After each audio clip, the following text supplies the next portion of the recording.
밤 이렇게 시간이 안 가는지 정말 버스 안에서 going 이불 속에서 going 은 언제나 너에게 going. Assalamualaikum warahmatullahi wabarakatuh. Perkenalkan, nama saya Fitri, jurusan Kesejahteraan Sosial Fakultas Dakwah dan Komunikasi Universitas UIN Alauddin Makassar dengan nomor NIM 50900122043. Indonesia merupakan negara bermacam-macam agama, suku, bahasa, adat istiadat. Kebudayaan yang sangat beragam dan banyak macam, apalagi budaya Indonesia. Ngomongin soal budaya, ada yang tahu nggak sih proses terbentuknya kebudayaan seperti apa? Nah, kalau belum tahu, kali ini aku akan menjelaskan tentang proses terbentuknya kebudayaan. Kebudayaan sendiri mempunyai arti secara umum, yaitu hasil cipta, rasa, dan karsa manusia dalam memenuhi kebutuhan hidupnya yang kompleks, yang mencakup pengetahuan, keyakinan, seni, susila, hukum, adat, dan setiap kecakapan dan kebiasaan yang mereka lakukan. Kebudayaan ini berasal dari bahasa Sanskerta, yaitu budhaya, yang merupakan bentuk jamak dari budi, yang berarti budi atau akal.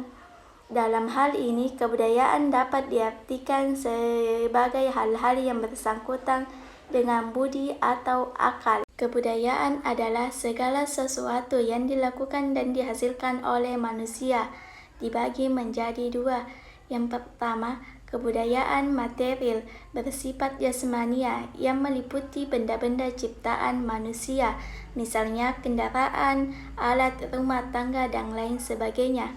Kedua, kebudayaan non-material bersifat rohania, yaitu semua hal yang tidak dapat dilihat dan diraba, misalnya agama, bahasa, ilmu pengetahuan, dan lain sebagainya. Maka dari itu, sudah dijelaskan bahwa kebudayaan baik material maupun non-material tidak diturunkan secara biologis, melainkan diperoleh melalui belajar. Masyarakat dalam bentuk maupun menggambarkan kebudayaan dibagi menjadi tiga bagian. Yang pertama, pengetahuan. Pengetahuan manusia bersumber dari pola pikir dan rasional yang berisi pemahaman dan pengalaman mengenai berbagai hal yang diperoleh dari lingkungan di sekitarnya. Semua hal itu direkam dalam otak dan sedikit demi sedikit diungkapkan dalam bentuk perilaku sehari-hari. Yang kedua, perasaan adalah suatu keadaan kesadaran manusia karena pengaruh pengetahuan dinilai sebagai keadaan positif dan negatif.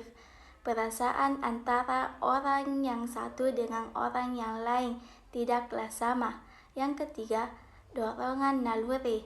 Dorongan naluri adalah kemampuan yang bersifat naluri pada setiap makhluk manusia yang tidak timbul karena pengaruh pengetahuannya, tetapi telah terkandung dalam organismenya.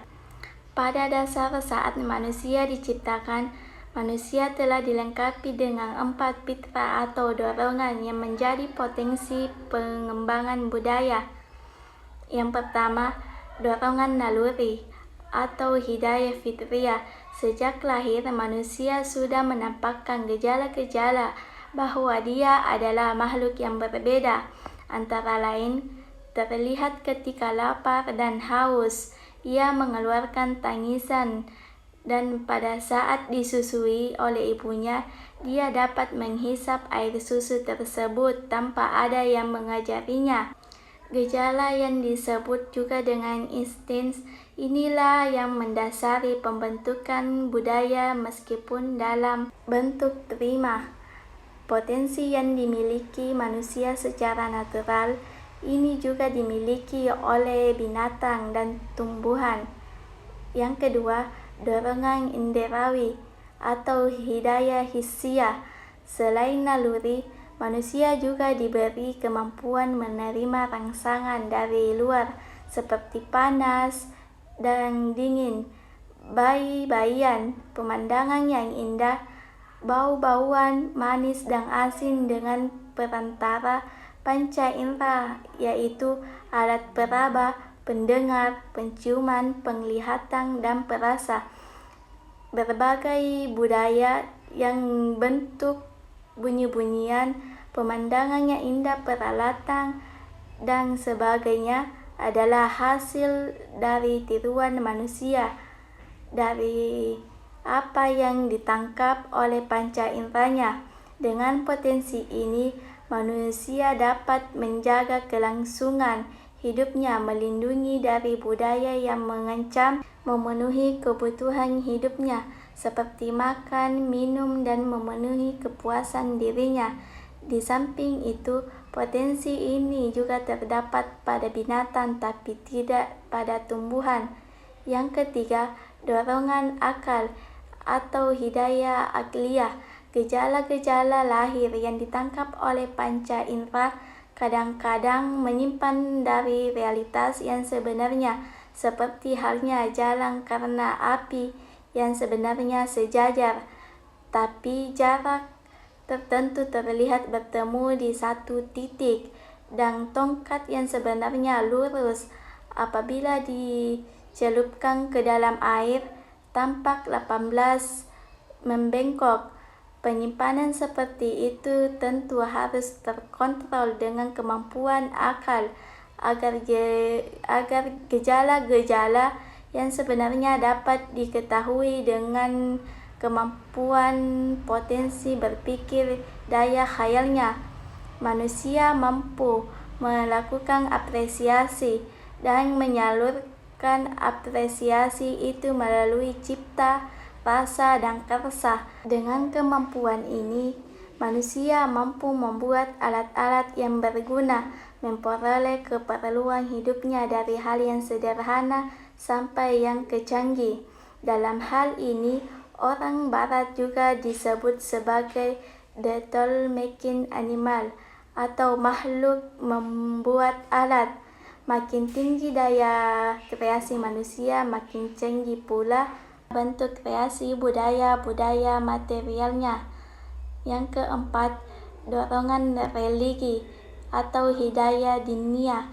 Karena daya pikiran manusia tidak dapat menjangkau apa yang ada di balik alam maya, maka perlu disambungkan dengan bimbingan yang sangat pencipta melalui utusannya Rasul. Dengan bimbingan ini, manusia dapat mengetahui bahwa apa yang semestinya dilakukan, sehingga budaya yang diciptakan dapat berguna baik bagi dirinya, makhluk sesamanya, ataupun makhluk-makhluk yang lain. Menurut sifatnya, manusia adalah makhluk yang beragama. Nah, itulah penjelasan dari proses terbentuknya kebudayaan. Sekian video dari saya. Bila banyak kekurangan, mohon dimaafkan. Terima kasih. Assalamualaikum warahmatullahi wabarakatuh.